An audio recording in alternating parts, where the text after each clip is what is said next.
Hello friends, எல்லோரும் எப்படி இருக்கீங்க? இன்றைக்கி நம்ம வீடியோவில் எல்லாருக்கும் ரொம்ப பிடிக்கக்கூடிய வகையில் ஒரு ஸ்நாக்ஸ் செய்ய போகிறோம். உருளைக்கிழங்குன்னு சொன்னாலே மோஸ்ட்லி எல்லாருக்கும் ரொம்ப ஃபேவரட்டில் தான் இருக்கும். அதுவும் உருளைக்கிழங்கு வச்சு இன்றைக்கி ரொம்ப சூப்பராக டேஸ்டியாக ரெஸ்டாரண்ட் ஸ்டைலில் ஒரு ஸ்நாக்ஸ் செய்ய போகிறோம். வாங்க உருளைக்கிழங்கு மஞ்சூரியன் எப்படி செய்கிறதுன்னு பார்க்கலாம். நான் 5 உருளைக்கிழங்கு எடுத்தேன். கொஞ்சம் மீடியம் சைஸில் இருக்கிற உருளைக்கிழங்கு 5 உருளைக்கிழங்கு எடுத்து கட் பண்ணி வச்சுருக்கேன். எடுத்துருக்கிற உருளைக்கிழங்கோட வெயிட் பார்த்தீங்கன்னா 400 கிராம் இருந்தது. ரொம்ப சின்னதாக கட் பண்ணாமல் இந்த மாதிரி கொஞ்சம் மீடியம் சைஸில் உருளைக்கிழங்கு கட் பண்ணி எடுத்துக்கோங்க. மேலே இருக்கிற தோலெல்லாம் சீவிட்டு உருளைக்கிழங்கை கட் பண்ணி தண்ணியில் போட்டு வச்சுக்கோங்க. தண்ணியில் போடாமல் அப்படியே கட் பண்ணி உருளைக்கிழங்கை வச்சோம்னா உருளைக்கிழங்குடைய கலர் மாறிடும்.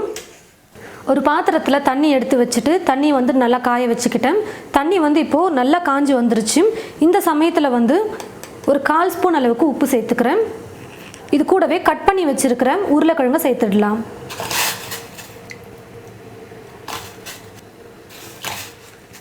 தண்ணி நல்லா காஞ்சதுக்கப்புறமா உப்பு உருளைக்கிழங்கு சேர்த்துட்டு நம்ம குக் பண்ணிக்கணும்.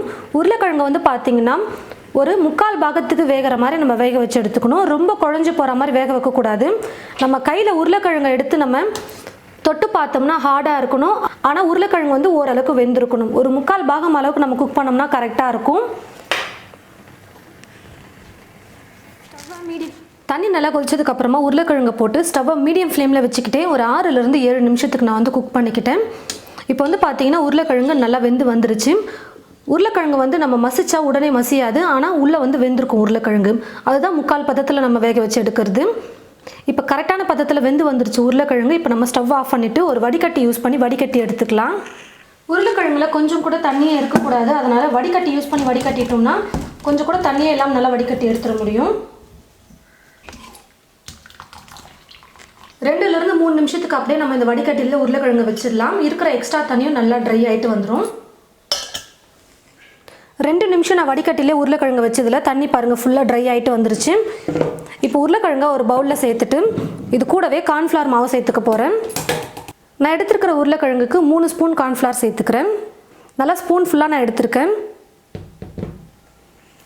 இது கூடவே 1.5 ஸ்பூன் மைதா சேர்த்துக்கிறேன். உங்களுக்கு மைதா சேர்க்க பிடிக்கலன்னா பரவாயில்ல, நீங்கள் அதுக்கு பதிலாக அரிசி மாவு சேர்த்துக்கோங்க. 1 ஸ்பூன் அரிசி மாவு சேர்த்துக்கோங்க போதும். இது கூடவே உப்பு கொஞ்சமாக சேர்த்துக்கிறேன். ரொம்ப அதிகமாக சேர்க்க வேணாம், கொஞ்சமாக சேர்த்துக்கோங்க. இதுக்கப்புறம் நம்ம உப்பு சேர்த்து செய்வோம், அதனால் கொஞ்சமாக சேர்த்துக்கிட்டால் போதும். இப்போ இது எல்லாத்தையும் சேர்த்து உருளைக்கிழங்கோடு நல்லா மிக்ஸ் பண்ணி விட்டுடலாம்.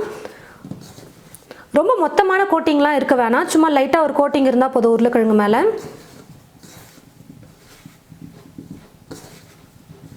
மாவோடு சேர்த்து உருளைக்கிழங்கு நல்லா மிக்ஸ் பண்ணதுக்கப்புறமா கொஞ்சமாக லைட்டாக தண்ணி தெளிச்சுக்க போகிறேன். ஒரு 2 ஸ்பூன் அளவுக்கு தண்ணி தெளித்தா போதும், அதிகமாக சேர்க்க வேணாம். கொஞ்சம் மாவு உருளைக்கிழங்குல பிடிக்கணும், அதனால் கொஞ்சமாக தண்ணி தெளிச்சுட்டு நம்ம மிக்ஸ் பண்ணி விட்டுடலாம். நல்லா இப்படி கலந்து கொடுத்தீங்கன்னா அடியில் இருக்கிற மாவும் நல்லா மிக்ஸ் ஆகி வந்துடும்.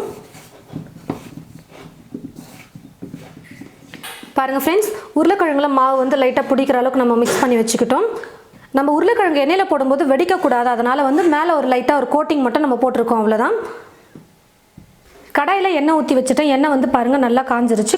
நம்ம ரெடி பண்ணி வச்சுருக்கிற உருளைக்கிழங்கை கொஞ்சம் கொஞ்சமாக போட்டு எண்ணெயில் போட்டு பொரிச்சு எடுத்துடலாம்.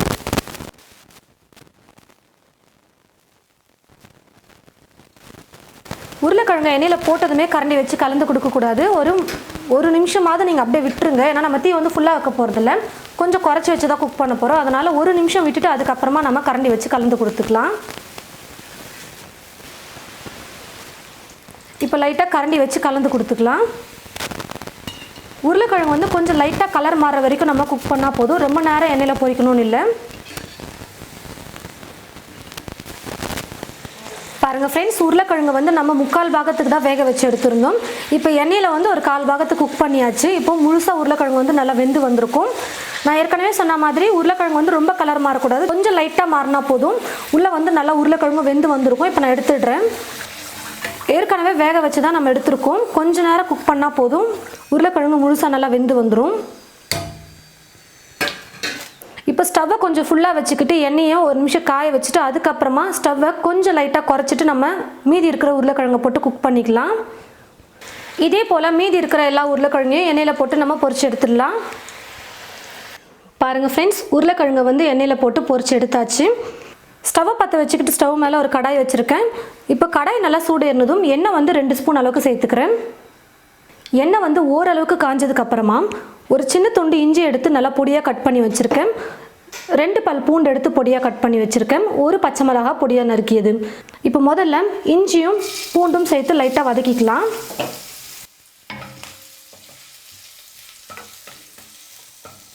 ஓரளவுக்கு இஞ்சி பூண்டு வதக்குனதுக்கு அப்புறமா கட் பண்ணி வச்சிருக்கிற பச்சை மிளகாவை சேர்த்துக்கிறேன்.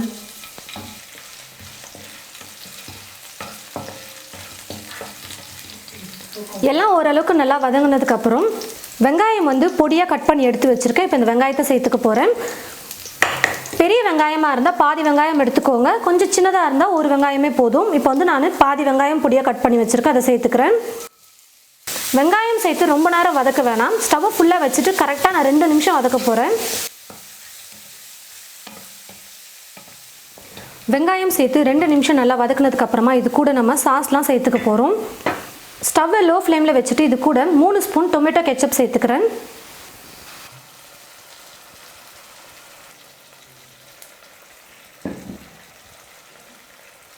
அரை ஸ்பூன் சோயா சாஸ் சேர்த்துக்கிறேன். ரெண்டையும் சேர்த்து நல்லா மிக்ஸ் பண்ணி விட்டுக்கலாம். இது கூட வந்து நான் வந்து இப்போது ரெட் சில்லி சாஸ் சேர்த்துக்க போகிறேன். ரெட் சில்லி சாஸ் இல்லைன்னா பரவாயில்ல, நீங்கள் மிளகாய்த்தூள் கூட சேர்த்துக்கலாம். காஷ்மீரி சில்லி பவுடர் சேர்த்திங்கன்னா மஞ்சூரியன் வந்து கலர்ஃபுல்லாகவும் இருக்கும், காரமும் நமக்கு கரெக்டாக இருக்கும். நான் வந்து இப்போ ஒரு பச்சை மிளகா தான் சேர்த்துருக்கேன். ஏன்னு பார்த்தீங்கன்னா நான் வந்து ரெட் சில்லி சாஸ் சேர்க்க போகிறேன். அதனால் பச்சை மிளகாவை கம்மி பண்ணிவிட்டு சாஸ் சேர்த்துக்க போகிறேன். காரத்துக்கு ஏற்றது போல் நீங்கள் சாஸ் சேர்த்துக்கோங்க. நான் வந்து இப்போது 1.5 ஸ்பூன் அளவுக்கு ரெட் சில்லி சாஸ் சேர்த்துக்க போகிறேன். இது கூடவே உப்பு கொஞ்சமாக சேர்த்துக்கிறேன். கொஞ்சம் குறைவாகவே சேர்த்துக்கோங்க. ஏற்கனவே நம்ம உருளைக்கிழங்கு பொரிச்சு எடுக்கும் போது உப்பு சேர்த்து மிக்ஸ் பண்ணியிருக்கோம். மிளகுத்தூள் அரை ஸ்பூன் சேர்த்துக்கிறேன். எல்லாத்தையும் சேர்த்து லைட்டாக மிக்ஸ் பண்ணி விட்டுட்டு இது கூட தண்ணி சேர்த்துக்க போகிறேன். அப்போ தான் உருளைக்கிழங்குல வந்து நல்லா மசாலா வந்து பிடிக்கும், கொஞ்சம் கிரேவியாக இருந்தால். ஸ்டவ்வை ஃபுல்லாக வச்சுட்டு தண்ணி சேர்த்து 1 நிமிஷத்துக்கு நல்லா குக் பண்ணிக்கலாம். மஞ்சூரியன் நல்லா கடையில் இருக்கிற மாதிரி கலர்ஃபுல்லாக இருக்கணும்னு நினச்சிங்கன்னா நீங்கள் ஃபுட் கலர் கூட சேர்த்துக்கலாம். 1 நிமிஷம் நல்லா குக் பண்ணதுக்கப்புறமா நம்ம ரெடி பண்ணி வச்சுருக்கிற உருளைக்கிழங்கு இதில் சேர்த்துடலாம். ஸ்டவ்வை மீடியம் ஃப்ளேமில் வச்சுக்கிட்டே 2 நிமிஷத்துக்கு நம்ம குக் பண்ணோம்னா போதும். சாஸ் எல்லாம் உருளைக்கிழங்குல பிடிச்சி சாப்பிட்றதுக்கு நல்லா டேஸ்டியாக வந்துடும்.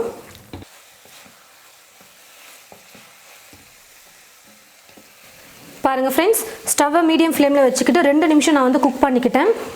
இது கூட கடைசியாக வந்து பார்த்தீங்கன்னா ரொம்ப முக்கியமாக வெங்காயத்தாள் வந்து சேர்ப்பாங்க. அப்போ தான் மஞ்சூரியன் வந்து ஃபுல்ஃபில் ஆகும்னு சொல்லலாம். ஆனால் எல்லாருக்குமே வெங்காயத்தாள் கிடைக்கும் அப்படின்னு இல்லை. அதனால் நான் வந்து இப்போ என்ன பண்ண போகிறேன்னு பார்த்தீங்கன்னா கொஞ்சம் கொத்தமல்லியை கட் பண்ணி சேர்த்துக்க போகிறேன். இது வந்து நம்மளுடைய ஆப்ஷனல் தான். நம்ம வீட்டில் என்ன இருக்கோ அதை வச்சு நம்ம செய்கிறது தான் எல்லா ரெசிபியுமே. அக்யூரேட்டாக உங்களுக்கு ரெஸ்டாரண்ட் ஸ்டைல்லே உங்களுக்கு கிடைக்கணும் அப்படின்னு நினச்சிங்கன்னா நீங்கள் வெங்காயத்தாள் சேர்த்துக்கோங்க. நான் வந்து இப்போ வெங்காயத்தாள் இல்லாதனால கொத்தமல்லியை கொஞ்சம் பொடியாக கட் பண்ணி சேர்த்துக்கிட்டேன். உருளைக்கிழங்கு மஞ்சூரியன் ரெடி ஆகிடுச்சு. இப்போ நான் ஸ்டவ் ஆஃப் பண்ணிடுறேன். நம்ம வந்து ஃபுட் கலர் போடாமல் செஞ்சுருக்கோம். ஃபுட் கலர் போட்டிங்கன்னா கடையிலலாம் விற்கிற மாதிரி ரொம்ப கலர்ஃபுல்லாக ரெட் கலரில் இருக்கும் மஞ்சூரியன்.